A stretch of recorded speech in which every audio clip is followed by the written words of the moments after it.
હાથમાં પ્લેકાર્ડ અને સૂત્રોચ્ચાર આ દ્રશ્યો સામે આવી રહ્યા છે અત્યારે સુરતમાં। દિલ્હીમાં ચાલતા ખેડૂત આંદોલનના સમર્થનમાં સુરતમાં ખેડૂતોનું ઉપવાસ આંદોલન, જહાંગીરપુરામાં ખેડૂત સમાજની ઓફિસ પર ખેડૂતોનું ઉપવાસ આંદોલન, પ્લેકાર્ડ સાથે ખેડૂતોએ ઉપવાસ આંદોલન કર્યું। સુરતના જહાંગીરપુરામાં આવેલ ખેડૂત સમાજની ઓફિસ કે જ્યાં અત્યારે અમે આપને દ્રશ્યો બતાવી રહ્યા છીએ, દિલ્હીમાં કૃષિ કાયદાના વિરોધમાં ચાલતા આંદોલનને સુરતના ખેડૂતોએ સમર્થન આપ્યું અને એક દિવસ ઉપવાસ આંદોલન કરીને પોતાનો વિરોધ વ્યક્ત કર્યો।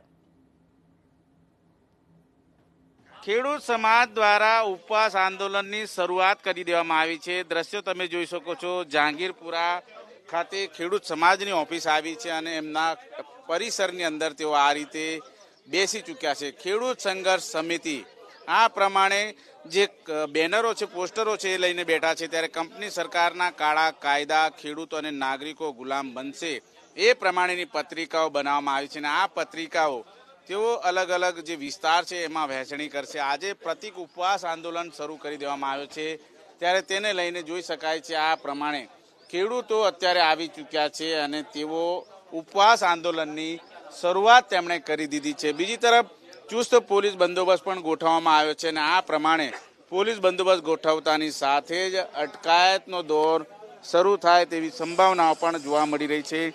ખેડૂત સમાજના પ્રમુખ છે રમેશભાઈ, એમની સાથે વાતચીત કરીશું। રમેશભાઈ, શું ઉપવાસ આંદોલન છે અને કઈ રીતે પોલીસની કામગીરી?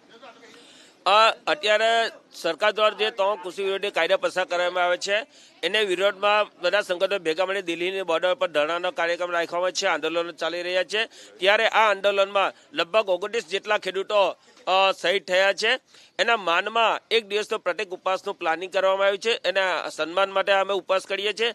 ત્યારે સરકાર દ્વારા આ લોકશાહીમાં અમારું ગળું દબાવવા માંગે છે અને અમારો અવાજ દબાવવા માટે અત્યારે પોલીસનો કાફલો ખડકી દેવામાં આવ્યો છે।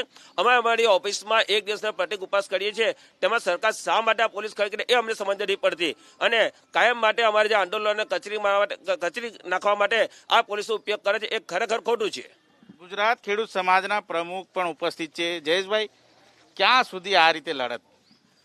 જ્યાં સુધી આ 3 કાયદાઓ પાછા ખેંચવામાં ન આવે કે રદ કરવામાં ન આવે ત્યાં સુધી આ લડત ચાલવાની છે ને ગાંધી ચિંધ્યા માર્ગે જ લડત ચાલવાની છે। આ દેશનો ખેડૂત પાયમાલ થવાનો છે, જેનું અસ્તિત્વ મટાડી દેવાના છે આ કાયદાઓ।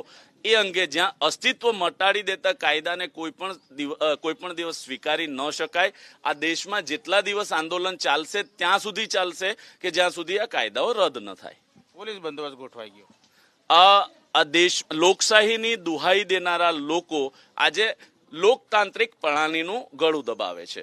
આ દેશમાં બંધારણે અમને લોકોને અભિવ્યક્તિ, રાઇટ ઓફ એક્સપ્રેશનનો અમને મૂળભૂત અધિકાર આપેલો છે આ દેશના નાગરિકને।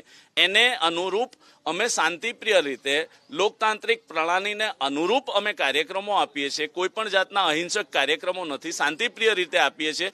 ત્યારે અમારનું ડિટેન્શન આજે તમે જોઈ શકો છો, અહીંયા પોલીસનો ખડકલો કરી દેવામાં આવ્યો છે। એટલે આ દેશની અંદર અને ગુજરાતની અંદર લોકતાંત્રિક પ્રણાલીનું ગળું દબાવવામાં આવી રહ્યું છે અને લોકશાહીને ખતમ કરી દેવાનો કારસો રચવામાં આવ્યો છે।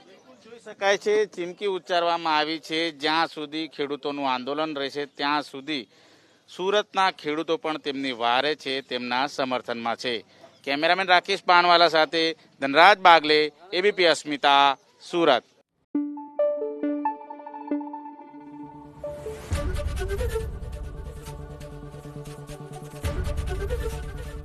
એબીપી અસ્મિતા, ગુજરાતની અસ્મિતા।